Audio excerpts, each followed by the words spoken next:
નમસ્તે ફ્રેન્ડ, તમારું સ્વાગત છે મારા કિચનમાં। આજે હું તમારી સાથે શેર કરીશ પાણીપુરીની પૂરી બનાવવાની રેસીપી।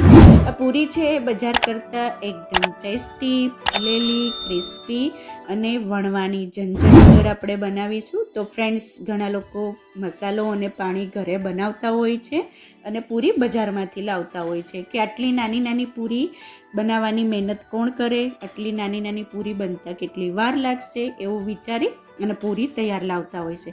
તો ફ્રેન્ડ્સ, આવી રીતે પૂરી બનાવશો, ક્યારેય બજારમાંથી નહીં લાવો, ઘરે બનાવીને જ ખાશો।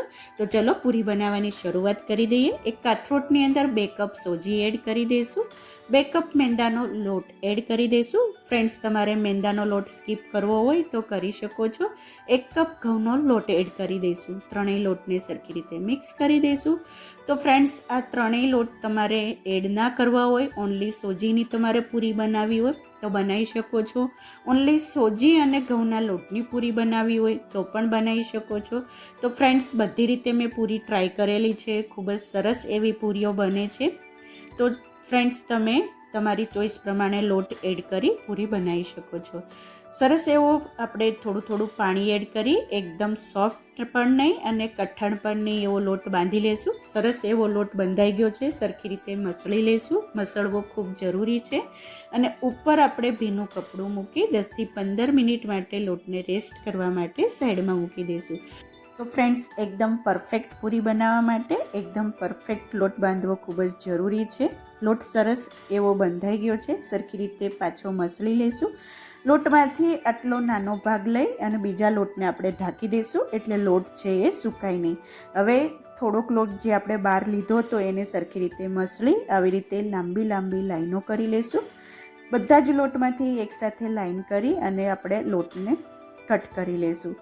તો ફ્રેન્ડ્સ, આવી રીતે કરવાથી આપણું કામ છે એ ખૂબ જ ઝડપથી થઈ જાય છે। નાની નાની ગોળીઓ બનાવતા વાર લાગે, નાની નાની પૂરીઓ બનાવતા વાર લાગે, પણ આવી રીતે એકસાથે બે ગોળીઓ બનાવતા જઈએ, એકસાથે પૂરીઓ વણતા જઈએ તો ફ્રેન્ડ્સ, પૂરી છે એ ખૂબ જ ઝડપથી બની જાય। તો ફ્રેન્ડ્સ, આવી રીતે આપણે નાના નાના બોલ બનાવી લઈશું અને હવે આપણે આ બોલમાંથી પૂરી બનાવી લઈશું। બધા જ બોલ બનીને રેડી થઈ ગયા છે। ઘણા લોકો રોટી મેકરનો યુઝ કરે જ છે, પણ જે લોકો પહેલી વાર જોતા હોય એને હું પૂરી છે કેવી રીતે બનાવી એ ડિટેલમાં બતાવીશ। તો ફ્રેન્ડ્સ, રોટી મેકરને પહેલેથી જ ગરમ કરવા મૂકી દેવાનું। ગરમ થઈ જાય એટલે આવી રીતે એક પૂરી મૂકવાની, હળવા હાથે રોટી મેકરને બંધ કરીને પ્રેસ કરવાનું, એકદમ પરફેક્ટ એવી પૂરી બની જશે અને એક સરખી સાઇઝની બનશે। તો ફ્રેન્ડ્સ, રોટી મેકરમાં પૂરી ખૂબ જ ઝડપથી બની જાય છે, ઉપરથી હલકું એવું લેયર્સ છે એ કૂક થઈ જાય છે।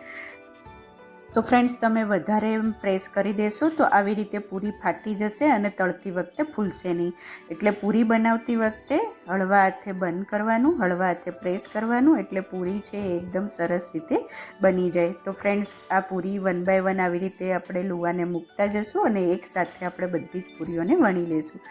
ફ્રેન્ડ્સ, તમે એકસાથે 3-4 ગોળીઓ મૂકી પણ પૂરી બનાવી શકો છો। હું તમને બતાવવા માટે એક લુવો મૂકું છું। તો ફ્રેન્ડ્સ, આવી રીતે પૂરી બનાવવાથી ખૂબ જ ઝડપથી બધી જ પૂરીઓ રેડી થઈ ગઈ છે અને હવે આપણે આ પૂરીઓને તળી લઈશું। તો ખૂબ જ ઓછા સમયમાં વણતા કરતાં પણ આપણે વણીને બનાવીએ એના કરતાં પણ ઓછા સમયમાં આવી રીતે પૂરી બની જાય છે।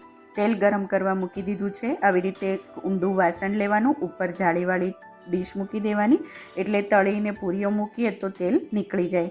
હવે ચેક કરી લઈએ, સરસ એવું તેલ છે આવી ગયું છે, પૂરી પણ સરસ રીતે ફૂલાઈ જાય છે। તો 1 બાય 1 આપણે બધી જ પૂરીઓને હવે તળી લઈશું।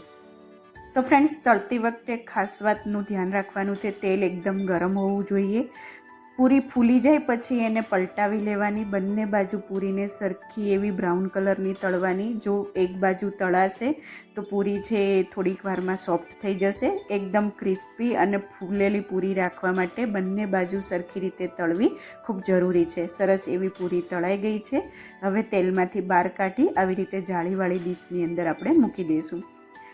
1 બાય 1 આપણે બધી જ પૂરીઓને તળી લઈશું। તળતા પણ આ પૂરીઓને વાર નહીં લાગતી, ખૂબ જ ઓછા સમયમાં 1 થી 2 મિનિટની અંદર આપણે જેટલી પૂરીઓને નાખીએ એ બધી તળાઈ જાય છે। તો ફ્રેન્ડ્સ, આવી રીતે લોટ બાંધવામાં, વણતી વખતે અને તળતી વખતે થોડીક વાતોનું ધ્યાન રાખશું તો તમારી પૂરી ઘરે એકદમ પરફેક્ટ એવી બનશે। તો ફ્રેન્ડ્સ, ઘરે પૂરી બનાવવાની એક ફાયદો એ પણ થાય છે કે જો તમારી ઘરે નાના નાના બાળકો હોય તો તમે નાની નાની સાઇઝની પૂરીઓ બનાવી શકો છો. બજારમાં જે પૂરીઓ મળે છે ઘણી મોટી સાઇઝની મળતી હોય છે, બાળકોને ખાવામાં થોડીક તકલીફ થતી હોય છે. જો ઘરે પૂરી બનાવો તો તમારે મીડિયમ સાઇઝની પૂરી બનાવી શકો છો, બાળકો માટે એકદમ નાની પૂરીઓ પણ બનાવી શકો છો. તો ફ્રેન્ડ્સ, બધી જ પૂરીઓ બનીને રેડી થઈ ગઈ છે. હવે કોઈની પાસે રોટી મેકર ના હોય અને પૂરીઓ ઘરે બનાવી હોય તો તમે વણીને પણ પૂરીઓ બનાવી શકો છો. થોડીક બનતા વાર લાગે, આગલા દિવસે પૂરીઓ બનાવી લેવી અને બીજા દિવસે પાણીપુરીને એન્જોય કરવાની. તો ફ્રેન્ડ્સ, આવી રીતે એક નાના નાના લુવાને પાટલી ઉપર મૂકી દેવાનું. 1 થી 2 વેલણ આપણે વણવાની અને એકદમ પતલી પણ નહીં અને જાડી પણ નહીં એવી મીડિયમ સાઇઝની પૂરીઓ બનાવી લેવાની. મેં આટલી પૂરીઓ વણીને બનાવી છે. હવે પૂરીઓને હું તળીને પણ બતાવી દઉં. જો તમે જોઈ શકો છો કે વણીને પણ સરસ એવી પૂરીઓ છે એ ફૂલે છે, ક્રિસ્પી બને છે. સરસ એવી પૂરીઓ બની ગઈ છે. આ પૂરીઓને પણ આપણે તેલમાંથી બહાર કાઢી લઈશું. તો ફ્રેન્ડ્સ, બજાર કરતાં એકદમ ક્રિસ્પી, ફૂલેલી અને બધી જ એક સરખી એવી પૂરીઓ બનીને રેડી થઈ ગઈ છે. પૂરી સાથે ખાવા માટે ચણા બટેટાનો મસાલો અને ફુદીનાના તીખા પાણીની રેસીપી નેક્સ્ટ વિડીયોમાં બતાવીશ. તો ચલો પૂરીને એન્જોય કરીએ. જો તમે જોઈ શકો છો કે કેટલી ક્રિસ્પી એવી પૂરી બની છે. અંદર થોડોક બટેટાનો મસાલો ભરશું. ડુંગળી ખાતા હોય તો ઉપરથી થોડીક સ્પ્રિંકલ કરવાની અને ફુદીનાના તીખા પાણીમાં બોળી અને પાણીપુરીને એન્જોય કરવાની.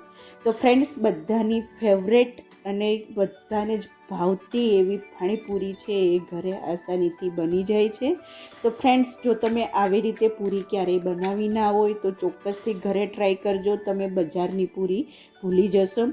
તો ફ્રેન્ડ્સ, આવી રીતે પૂરી બનાવશો તો ક્યારેય પૂરી બનાવતા વાર નહીં લાગે. અને જો તમને મારી આ રેસીપી પસંદ આવી હોય તો પ્લીઝ મારી ચેનલને લાઈક કરજો, શેર કરજો અને સબસ્ક્રાઈબ કરી બાજુમાં રહેલા બેલ બટનને પ્રેસ કરી દેજો, જેથી તમને મારી નવી નવી રેસીપીઓનું નોટિફિકેશન મળતું રહે.